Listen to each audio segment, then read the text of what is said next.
All right, you're recording.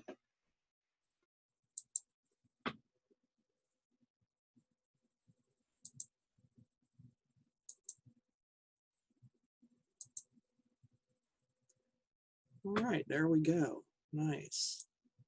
Good morning, everyone. Welcome to With Steel, Flame, and Honey, with a question mark, Treating the Wounded in Late Medieval Europe. I'm Etienne de Montague.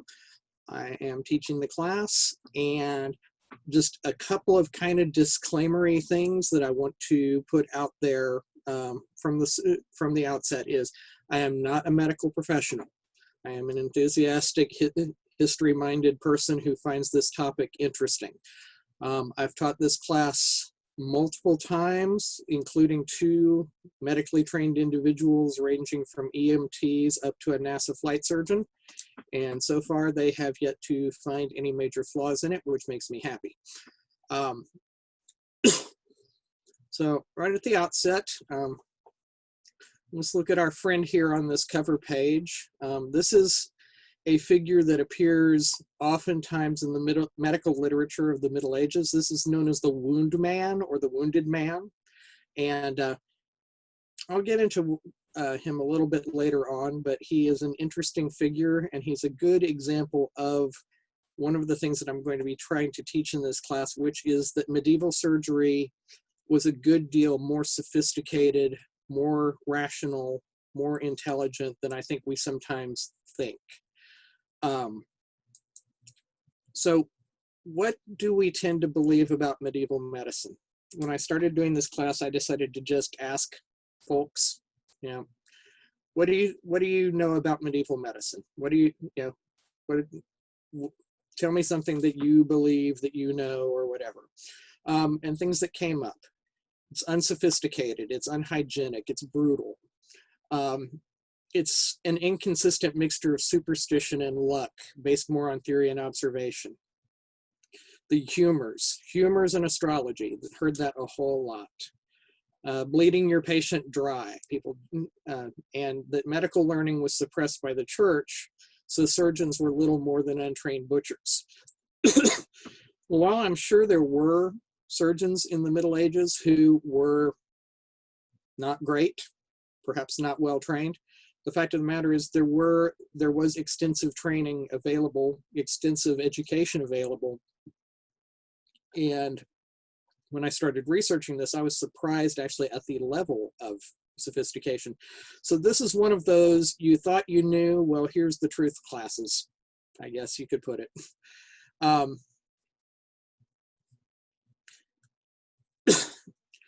For at least the first part of this class, we're going to talk a lot about a fellow named Guy de Chauliac. He is probably the preeminent surgeon of the late Middle Ages.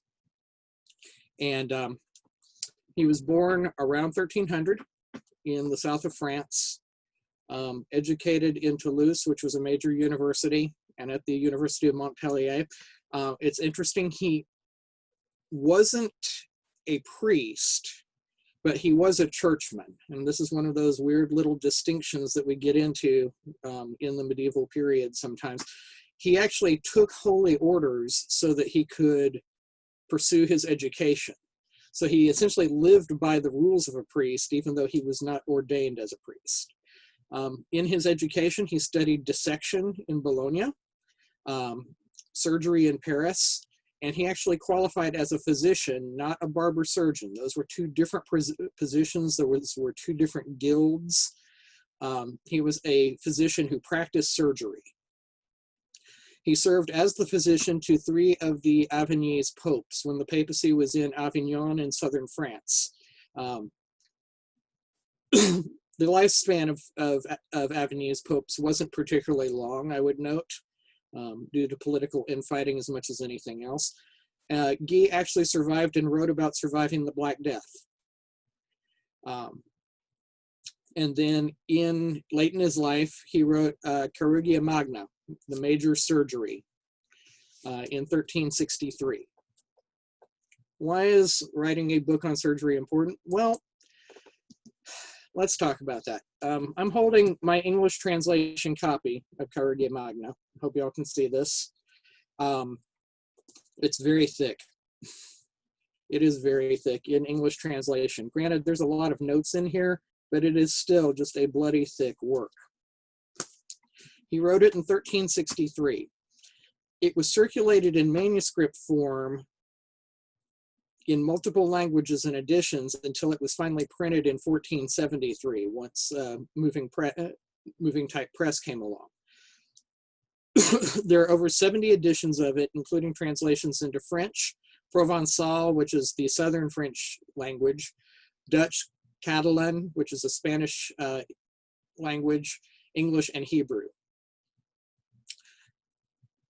It's divided into 7 treatises devoted to anatomy, or parts of the, so anatomy, swellings, wounds, ulcers, fractures, special diseases, and antidotes, the antidotary. It's important to note that that's in there because he was a physician, so a good deal of what he was concerned with was mixing medicines and making medicines to treat things. So the antidotary is extensive and not something I've taken a deep dive into. It's not my primary interest, but for someone who would be interested in herbalism or pharmacology, it's a treasure trove. Each treatise is written so that it has a general doctrine, then followed by subchapters that are based on a particular site or body region. He's very thorough in this. He's approaching it from a very methodical point of view. Something that I want to remind us of that we sometimes lose track of as modern people is that medieval people were just as smart as us. They were just as capable of rational thought as we are. They were oftentimes better observers of the outside world than we are. When we get to medicine, there's this notion of superstition and astrology and humors and all of that. Every one of those systems that they were working from was logical. It is internally consistent. It is based on what they could observe at the time, and it follows some very definite rules, so it wasn't just mumbo jumbo, so to speak. The important thing about Chirurgia Magna, where we can see its impact, is that after it was written, it was published in manuscript form for 110 years. That means someone went through the trouble of hand copying this mucking great work, translating it into their own language, and then making it available. This was considered important. It was considered necessary. It was actually written part of the French medical educational canon until the 19th century. The book is largely based on the work of Hippocrates and Galen, who were the fathers of medicine in the ancient world. But he also incorporates the work from Egyptian, Persian, and Arabian physicians from the 11th to 13th centuries. When the Crusades happened, there was a tremendous flow of information coming back to Europe from the various nations of the Levant and the Middle East. And a lot of that knowledge was what a fellow named Winston Black calls Islamicate. These are oftentimes Christians living in Islamic countries, but they've been educated in that culture. They've been educated in those schools, and they're oftentimes writing in Latin because that was still the thing. This is a wonderful bathroom reader. I recommend it highly if this is at all a topic that you're interested. It's Medicine and Healing in the Pre-Modern West, A History and Documents by Winston Black. It's all in translation, but it's nothing but primary sources, and it starts with antiquity with an Egyptian charm and moves into the Middle Ages. So it's a really great read if you like this sort of thing. But anyway, de Chauliac included 32 references to the works of other physicians in Chirurgia Magna, which tells me he was a very well-read individual. I mean, you're basically basing this great work of yours, and Chirurgia Magna basically means the great surgery, and he's referencing 3,200 other works in the process. Again, This guy is smart, well-read, knows his stuff, educated. And the interesting thing about it and why it's a particularly valuable book is that it incorporates the lessons of those past works with practical observation, clinical experience, and critical thinking.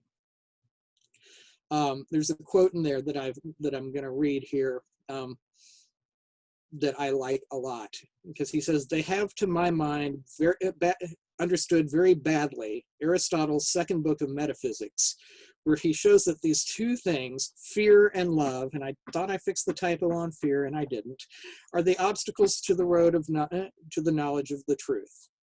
Let them give up such friendships or fears, because while Socrates or Plato may be a friend, truth is a greater friend.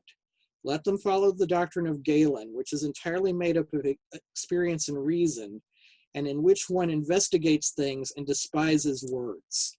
This is really important because he's railing against the medical establishment that at this point even is so hidebound that they simply say, well, Galen says this. And he's saying, well, Galen also says, go see for yourself. You know, don't just fall back on these books that are 1,000 years old or whatever. Go out, do the medicine, make note of what you're doing. This is basically scientific method in action. So what is surgery in the 14th century according to Guy de Chauliac? What did it include? Well, it included inhalational anesthesia. It had nods to antiseptic surgery. They did not have a germ theory of disease. And I want to make sure that we're not saying, well, look, they were ahead of their time because our doctors do these same things. They saw things that worked and noted it and did better. So they knew that if they cleaned their tools with wine or with vinegar and used clean bandaging and that sort of thing, their patients had a better recovery rate. It's basically pragmatism, but they understood on some level, try and keep the wound clean. Removal of foreign bodies, hernia repair, basically as an elective surgery, cataract treatment, as an elective surgery. De Chauliac talks about removing cataracts. He used very fine, sharp knives. He used silver wire for the suture. He could remove a cataract. And if you think about it, since he was working largely in Avignon around the papacy, that's a religious center, eyesight matters a great deal to people who are largely living an internal life with a whole lot of reading and everything else. So I think that's an interesting specialty of his. Suspension and traction for femoral fractures. One of the problems we sometimes run into when we're studying the Middle Ages is that, at least in the SCA, is that most of us grew up in the American or Canadian education systems, which are very Anglophile, Anglophone. We tend to lose track of what happens in the rest of the world. According to English medical literature, there are a couple of treatments for femoral fractures that were invented in the 19th century. If they had bothered to read de Chauliac, they would have found him using them in the 14th century. And the French were saying, no, you're wrong, England. We use them over here. We have for a long time. And he discusses treatment of wounds to all parts of the body. So how do we know it worked? You know, it's all well and good. He wrote this big book and he says, hey, I've got this stuff. I've done these things. I know these treatments. How do we know? Well, we don't have medieval Yelp where they can give de Chauliac 5 stars and say, yes, he fixed my cataract. But there are things we can look at in the historical record. And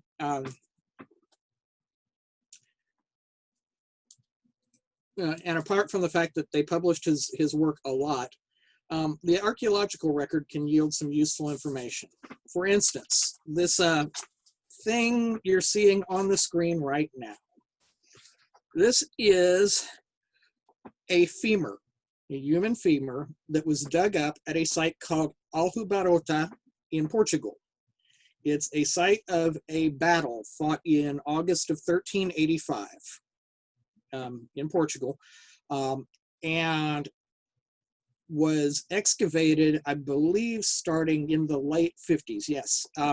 In 1958, an archaeologist began excavating the site and found somewhere between 4,000 and 5,000 bodies at this site. It's the second largest single site, battle site excavation after Visby. This particular femur is interesting because it's from one of the soldiers that fought in the battle and died on the field and was buried in one of the mass grave pits. This femur shows signs of medical amputation. The way that the bone is rounded and worn there at the tip on the right side of the photo, that's remodeling that happened post-healing, and the way it was cut shows that it was cut medically. So this is someone who medically had his leg amputated at the thigh and went on to not only heal, but to continue a fighting career before he died at Al-Hubarota. So I think it's an interesting case, and we can find a whole lot of those. In 2016, Robert Wisdom Savage from the Royal Armories and Kelly DeVries from Loyola University did a massive survey of the archaeological catalog of remains found in medieval burial sites, looking for signs of trauma, injury. Basically, they called it battle trauma. It's a paper I've got here. Battle trauma in medieval warfare, wounds, weapons, and armor. And they were using it mostly to talk about kind of cataloging the wounds that these bodies suffered. But they do note in multiple places where old wounds have healed, which means these guys had gotten hurt and kept going and healed up. Granted, the bones can only tell part of the story. We can't see the soft tissue damage. We can't see, cuts. We can't see any of that. All we have are the marks on the bones to go with, and oftentimes there's not a lot to deal with on that. This fellow here on the slide, he's an interesting bit of history. So this is a fellow who is now called the Hereford Knight. Hereford Knight. 2009, archaeologists were doing a dig at Hereford Cathedral in England as part of a restoration project. They excavated a graveyard and found more than 700 skeletons dating from the Norman conquest through the 19th century. So wide range there. This fellow here, though, is really interesting. He's a man, and his wounds indicate that he may have been killed in the joust. He's big. He was 5'10". Isotope analysis of his teeth showed that he was originally he was raised in Normandy. Put those together, and you've got a likely man-at-arms of some sort. Very possibly a knight, given the time of his burial. His medical history is what's so interesting. He had a badly fractured right shoulder blade that was fully healed by the time of his death, and a serious break in his lower left leg that had also healed. It's a twisting fracture. So the implication of this, if you think about a knight jousting on horseback, he gets hit in the right shoulder, twisted off of his horse, his shoulder gets broken by the initial impact, his left leg gets fractured as he's thrown off and lands. These are wounds he recovered from.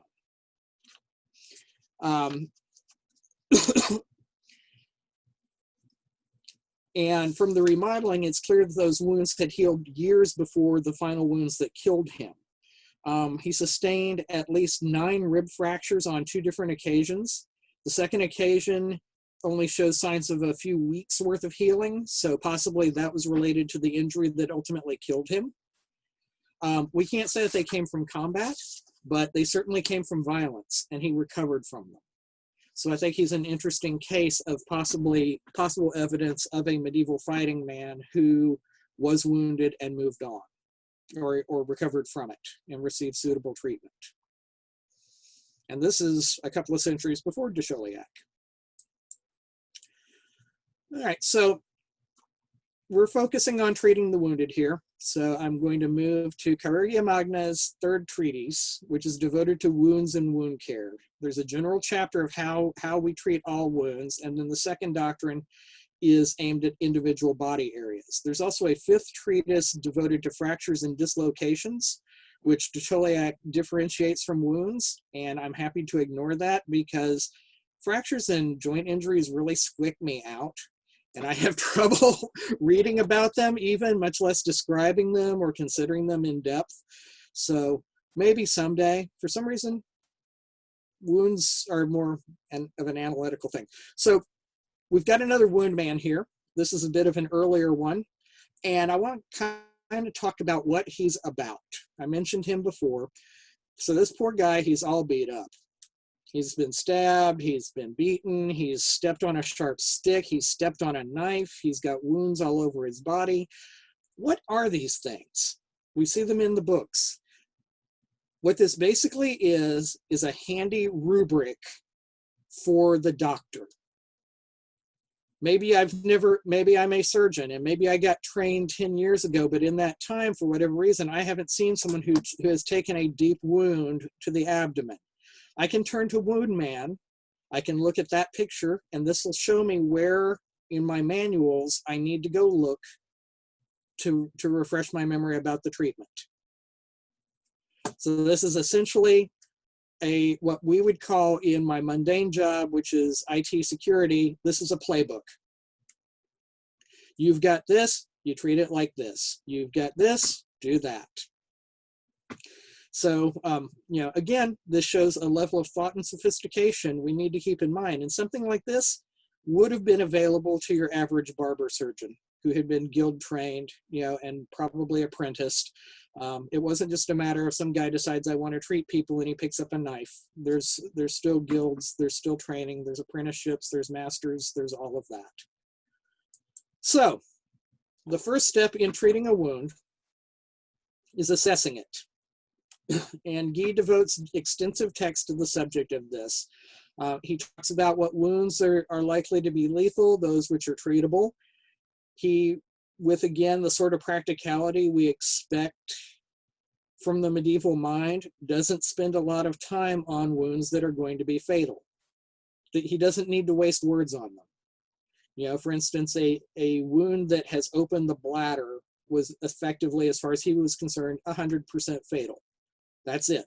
It's over. Move on. He notes what's likely to be treatable. In his reasoning, he's following the Galenic principles. He's following the humoral theory. But his logic is consistent and clearly in line with practical observation. And that's the important thing we have to keep in mind is, one, that he's internally consistent. Two, he's reaching these conclusions that are often right, just to our eyes, they're wrong. So for instance, a wound of the pericardium near the heart. He considered this serious, but possibly treatable, but the reasoning behind it didn't have to do with the fact that the heart is the blood that pumps, or the heart is the pump that moves the blood around the system. It's the center of the circulatory system. It's that the heart was where all of the black bile went to be redistributed through the body. And if you remove that, then all the black bile flows out and the patient dies. He's not wrong from his reasoning, but he's basing it on a different set of logical rules. And that's the thing that I want to keep in mind always when we're thinking about medieval science, is how internally consistent it often was, and how oftentimes it reached the same conclusions as we do, just coming at it from a different starting point. You see this in astronomy and astrology as well. They were observing the same sky as we are.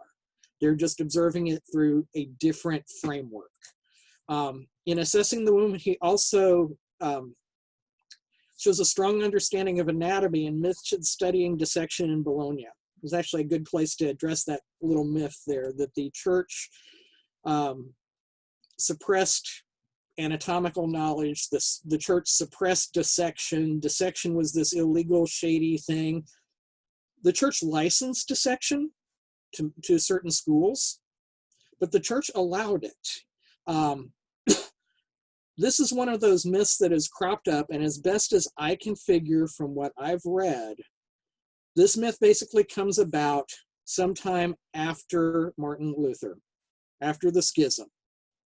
Because once you have the rise of Lutheranism, the rise of Calvinism, the Protestant schism, and all of that, you have anti-Catholic backlash in large sections of Europe. And along with that anti-Catholic backlash comes anti-science,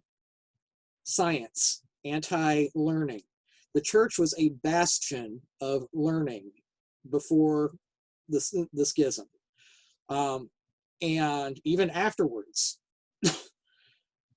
it trained scholars, it trained scientists, so when we talk about dissection, this wasn't a taboo, but it also wasn't as common as it is in modern medicine.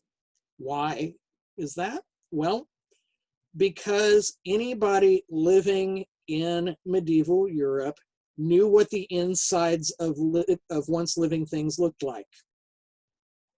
Every day when you walked through the market, you saw animals that were being butchered. You saw the insides of pigs. If you were, if you were exposed to any level of violence, you knew what the insides of people looked like. The doctors knew enough to know that the insides of a person and the insides of a pig are basically the same. So they knew the structures. They knew the various pieces, and as a result, they didn't have to cut apart human bodies nearly so often. So when de Chauliac is assessing wounds, even when he's noting the likelihoods of lethality, once in a while he'll throw in a little anecdote about, I know about this one case though, where this chairmaker in Paris had his brains dashed out, and it was very, very bad, but they were able to close the fracture and stitch him up, and he survived, though all he could do now is sit in a chair and smile instead of make them. But he notes that some of these horrible, theoretically lethal wounds could be survived. What's notable in his assessment process, from my frame of mind, is obtaining consent, getting permission from the patient, from the patient's family, or from church authorities. Some of that is doubtlessly CYA. You're basically making sure, there's no medical malpractice insurance, but I'm sure that if someone practiced surgery on a patient who died, their family might have questions and might go to the church, because that's a big piece of enforcing the civil authorities. But he notes you need to have permission to do this. And I think that's a cool thing that, again, we don't think about when we're considering medieval medicine. So there are 5 general measures that apply to the treatment of all wounds. First off, clear the wound of foreign matter, getting foreign bodies out of that, clean it out. Bring together the separated surfaces of the wound. So get it back together as best as you can. Restore the normal conformation. So that's with bandaging or sutures or cauteries. When he's talking about sutures, he talks at length about the needles that you use and the fineness of the linen thread that you should be using for your sutures. And he talks about how you need to always clean your needles with fire or with vinegar or wine, and that you should use new clean linen whenever possible. Again, he understands the notion of sanitary medicine, even if he doesn't understand microbiology. You then preserve the normal tissues, and this is done through medications, ointments, unguents, as people like to say, that sort of thing. Various medications to preserve the normal tissues and treat complications as they arise. So pain, abscesses, fevers, those sort of things. Those would largely be treated either through, so with pain, he recommends using poppy juice. And I mentioned earlier on, I should have expanded on a little bit, that when I was talking about the surgery, that they had inhalational anesthesia. This is one of the really cool things I discovered in all of this, and it's one of those things that we've lost sight of because we're all modern and smart, and weren't they just a bunch of butchers? 13th century in Italy, they had figured out that if you take poppy juice, soak sponges in it, dry the sponges out, and then when you have a patient you need to knock out, boil water and pour boiling water over the sponge and have the patient breathe in the fumes, it will knock them out and induce them in a sleep that you can do basically painless surgery. De Chauliac notes this in his work. They knew that poppies were good painkillers, and they used them. And I think that it was a fairly common practice. Again, I can't prove this. I need to go and do more research on it. But I think a lot of our stereotypes of the patient in agony while the surgeon works on him, and the only thing they've got to make it better is beer or wine, I really think that that is a Victorianism. I don't think it's true. I think they had better pain management than we like to give them credit for.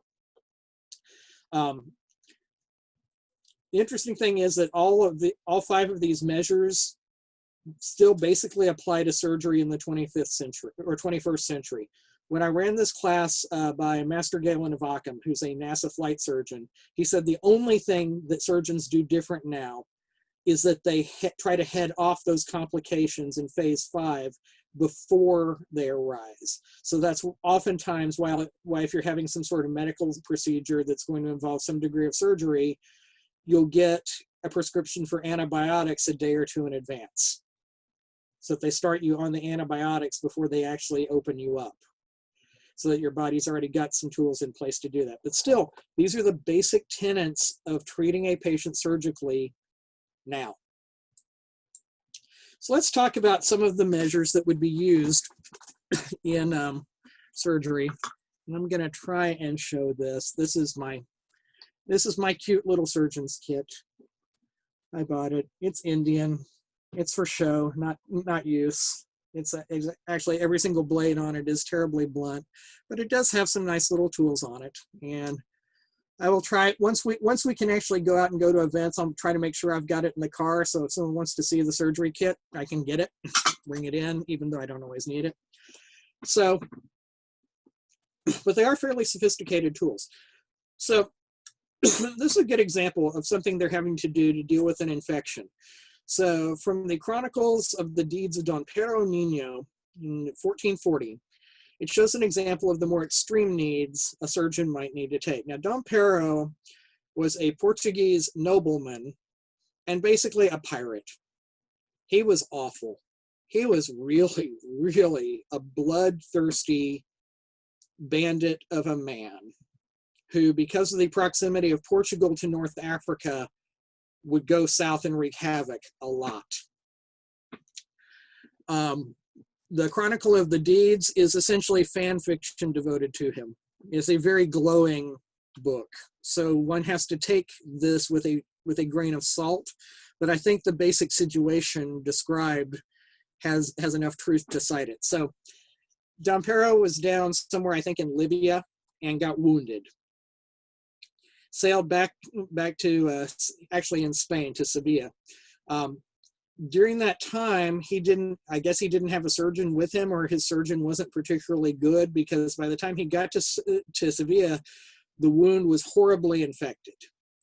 And the best surgeons of Sevilla, who, okay, these are Spanish surgeons, which means they probably have an Islamic education at this point. It's still before Ferdinand and Isabella kicked the Moors completely out. So the best surgeons advise amputating the foot to save his life. That's their first go. They look at this and they say, man, we can't save this. We're gonna have to cut it off. And Pero refused. And they said, well, the only other thing we can do is cauterize it and hope. Because actually cauterization was further normally an earlier step than amputation. But okay, if you don't want to amputate, we'll go back to cauterization. And the surgeon balked at applying the iron. I'm guessing because Dompero's reputation was so bad that he didn't wish to hurt the guy and possibly get killed while trying to heal him. That's my thought. So in the chronicle, brave Dompero applies the iron to himself not once but twice in order to get everything. So he's such a badass. He basically puts a white hot iron against his skin and burns out the infection all on his own. And after that, the wound was dressed and healed. And we know he ended life with 2 feet. So clearly the procedure was effective. But it shows that, to me, this shows that, again, there's that internal logic. There's that notion of, well, this would be best. It would be best if we just amputated, because then we know we're going to get the infection. We know you'll recover from that. But here's this other treatment if you want to try it. And he went for it. Here's a more extreme method, and I love this one. I love this, the medical crossbow. Early 14th century surgeon from the Netherlands, so named Jan Yperman, illustrated this method of using a crossbow to extract arrows and other objects deeply embedded in the body. And it consists of a clamp that goes onto the string of the crossbow, and then that clamp affixes onto whatever you're going to be pulling out. So in this case, he's showing a leg that has been shot through with an arrow. So you take your clamp, you put it on the arrow, you cock the bow, you loose the bow, and it yanks the arrow out. It's like mom yanking your tooth out with a string when you're a kid. And when I first heard the term medical crossbow, I must have laughed for a good 2 minutes straight before I actually looked it up and looked at this, and it makes so much sense if you understand the mechanics and engineering of the Middle Ages. A crossbow is probably the best way to store a massive amount of kinetic energy in something you can hold in your hands. A real medieval crossbow, not what we tend to use for target shooting in the SCA or war in the SCA, a real medieval crossbow is an incredibly powerful hand tool. When I showed this class to my friend Master Godwin from Bjornsborg, who's a blacksmith, he took one look at this and he went, I've seen this same tool used to yank locks out of doors, which again makes perfect sense. So I'm sure this was actually adapting something that other trades did to a medical purpose. But I love it, and it was well known enough to be cited in other works.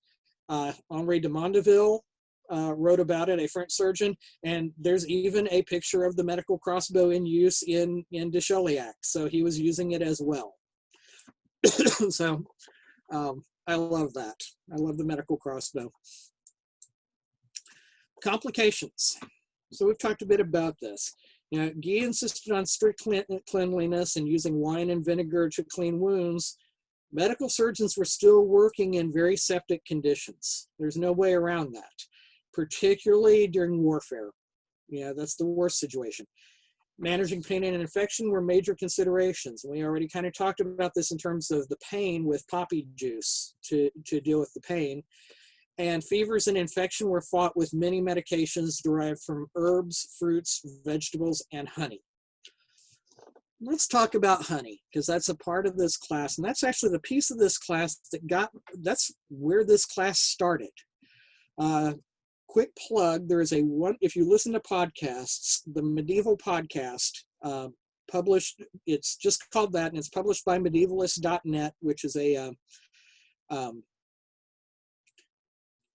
web resource for medieval history. The medieval podcast had a guest on one day, and one of the things I actually love about that podcast is they'll say, today we're going to talk about honey and treating wounds, and I'm like, okay, whatever. And by the end of the podcast, I'm like, wow, that's the most interesting thing I've ever heard. And it happens again and again with their topics. They're really great at getting guests who are enthusiastic about what they're doing. So one of their guests was a professor from a school in Pennsylvania, Dr. Alana Krug, who's an expert on 14th century military logistics. And in her studies, she was looking at exchequer accounts from England around garrisoned castles. And she noticed that the provision lists included honey, but it didn't include honey in the sort of masses you expect if you're feeding the troops. The honey wasn't sufficient in quantities for even mead making. It tended to be like 10 pounds of honey, and it would be reordered from the suppliers on irregular basis. So it wasn't like every month we need 10 pounds of honey. It might be we need more honey, and then 6 months later we need more honey. So she was trying to figure out, why is that? That's a weird anomaly, because all these other things are being ordered like clockwork. Or we can see, okay, the Welsh were rebelling, so we needed to uptick our stock or whatever. So she couldn't find the correlation. So she theorized that these stocks were for medical use, and she wrote a paper, The Wounded Soldier, Honey in Late Medieval Medicine, which is a great paper. It's going to be a book, I'm led to understand. Weird little footnote, Dr. Krug was one of the people responsible for Duke Gabriel in the SCA. He met her at a college medieval thing. She was an SCA'er at the time, and she took him under her wing, and actually was one of those people who got him going in the SCA early on when she was still in grad school. So anyway, so The Wounded Soldier, Honey in Late Medieval Medicine, she theorizes that these stocks were for medical use, and there's some good logic behind this. First off, honey doesn't spoil. It's naturally antiseptic. It's a high enough pH or low enough pH that it's naturally acidic. It's antiseptic. Honey is used in modern medicine, even on various types of bandaging, because it is known it promotes healing of wounds. And from a practical standpoint, on the battlefield, particularly for minor wounds, honey works really well on a cut or a scratch. I've tried it on a bad cat scratch, just to say, hey, what happens? For one thing, you slather enough honey on, you're basically stopping the bleeding. You're gluing the wound shut. And it does prevent infection. It does, de Chauliac said that it minimized scarring. I can't speak to that really, because I haven't done a whole lot of practical application on it. But when I was teaching this class to Duchess Ebigardis, she's a nurse, and she was talking about how she had just read a paper on using honey to treat wounds. So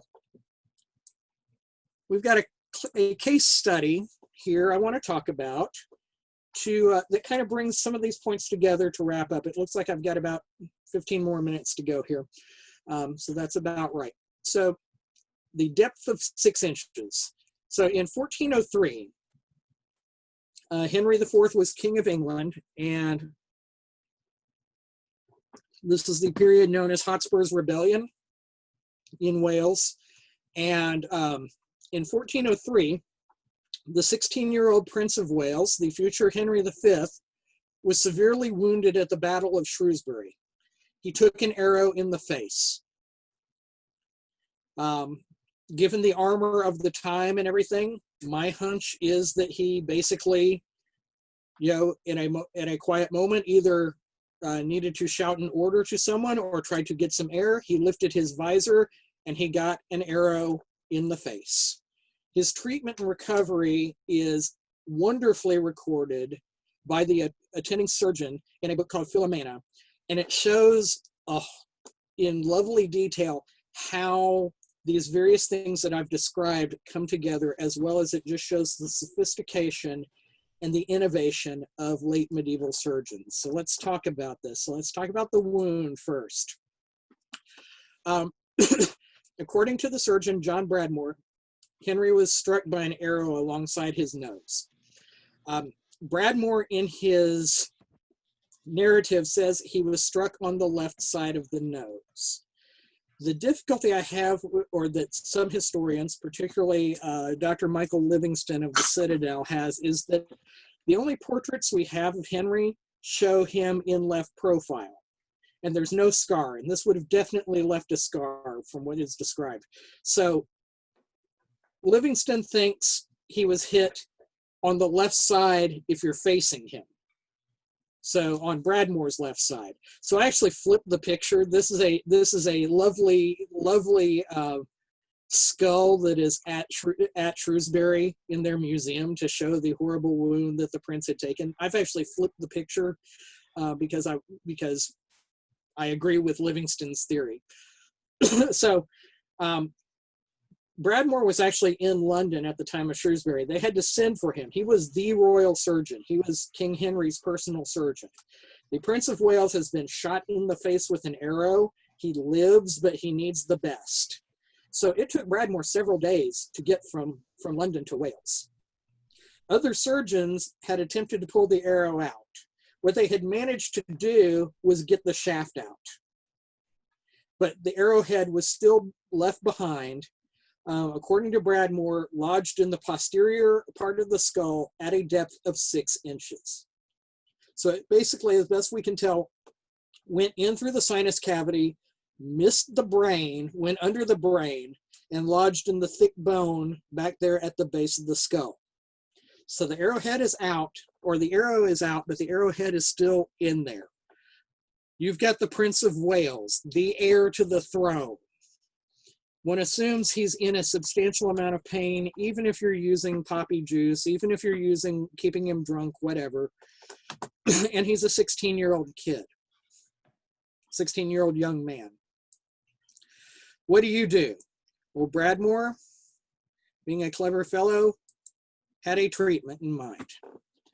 In order to combat the swelling and to keep the wound open, what he did was he began inserting dowels that were wrapped in clean linen, again cleanliness, and dipped in honey into the wound. And then over the course of days, he increased the size of the dowels so that they could go in deeper and they were wider. This is a process that modern medicine calls dilation. Doctors' offices can actually, and hospitals can actually buy pre-made dilation sets for dilating wounds. And you basically keep the wound open and actually make it bigger over time. Until he got to the point, and he doesn't note how long this took. I'm assuming at least a week or longer because of the other things going on. The wound was sufficiently open for him to operate. Now, while he was dilating the wound, Bradmore was not standing still. He was hard at work designing and commissioning a new medical device. Henry had been taken to one of the royal castles in Wales. It was fully equipped with an armory and armorers, and that meant master smiths. This is a reproduction of Bradmore's extractor, the tool that he designed for this job. It consists of a set of tongs that are the width of an arrow shaft, and then a central screw. And when you run the screw down, it pushes the tongs outward. There's 3 tongs. So he could insert it down into the wound until he was basically into the arrowhead itself, which was thankfully a bodkin point and not, barbed. And then he expanded it so that it grabbed the inside of the arrowhead super, super tightly. And then he could draw the arrow out. This is, to my mind, just a remarkable achievement. He figured this thing out in a short period of time, commissioned it, which meant there were workmen who were able to do the work. It shows a tremendous degree of sophistication and thinking outside the box to get this done. Of course, once the arrowhead was removed, Bradmore now needed to fight the infection and promote healing, because if he just closed it up, you've got this huge gaping tunnel under the king's brain. So you have to heal it over time. First off, he irrigated the wound with wine. I'm sure that was a lovely experience, but he was again disinfecting it. He didn't necessarily know why he was disinfecting it. He knew he needed to disinfect it. He then began reversing the procedure with the dowels, working backwards. Now the linen was soaked in a medicine made of boiled breadcrumbs, barley flour, and again, honey. I've cautioned against reasoning from our knowledge. So I still want to put that caution in place.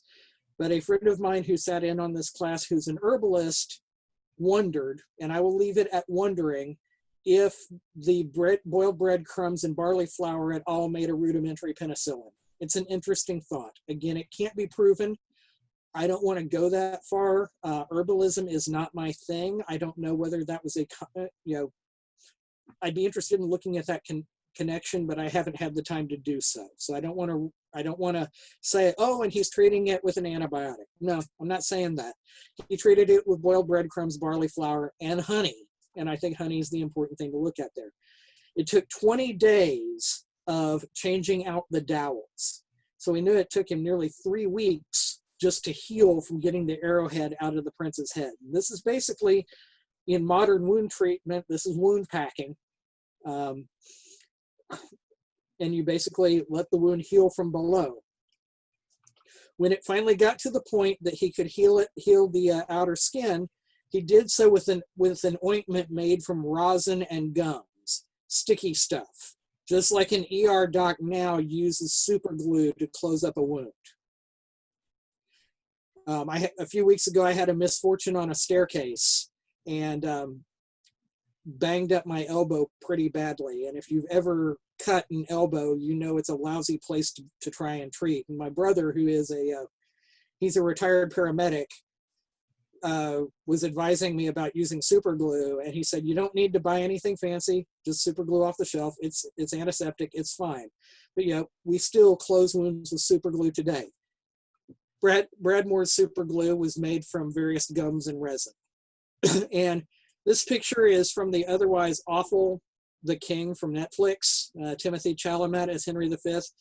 It is, for all of its flaws, one of the few Henry V stories that actually shows him with a scar on his cheek. Again, I flipped the picture, but at least it does show him with a scar. I don't think that's where he was wounded, but I'll take any picture that actually shows him with a wound, because even Shakespeare barely touches on the subject. And the interesting aftermath of this is when you look at Henry's campaigns as King of France, there are always multiple surgeons in his battle train. And they weren't his personal surgeon. Kings of England had been taking their personal surgeon on campaign forever. This was a corps of surgeons. So we're talking 6 or 7 trained surgeons, including the royal surgeon, and they were for all of the soldiers. Henry knew from this experience the value of having a surgeon on board and a surgeon handy.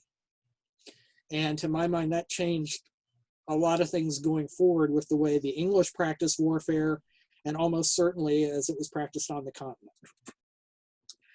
All right, we are right at 9:55, and we're wrapping up here. So, contrary to popular portrayals, the medieval surgeon was, I think we can say, often highly skilled and well-read.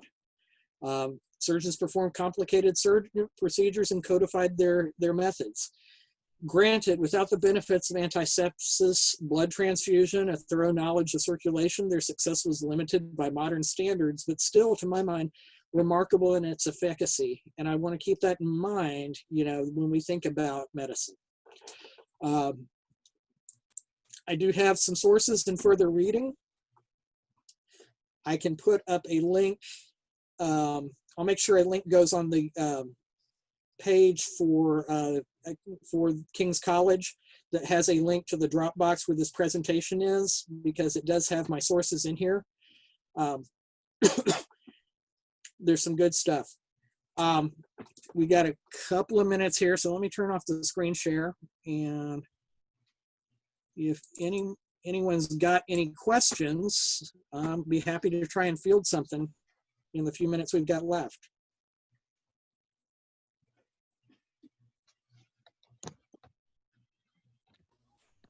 All right, sure, I'll try it.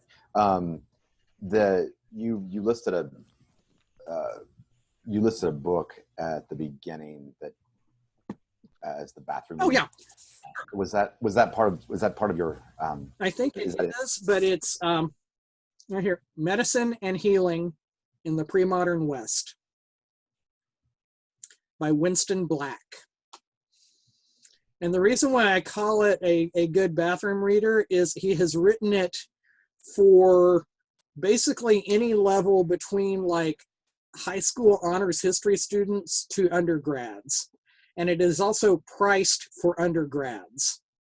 So I think the book is like $25 on Amazon. Cool. Thank you. So, all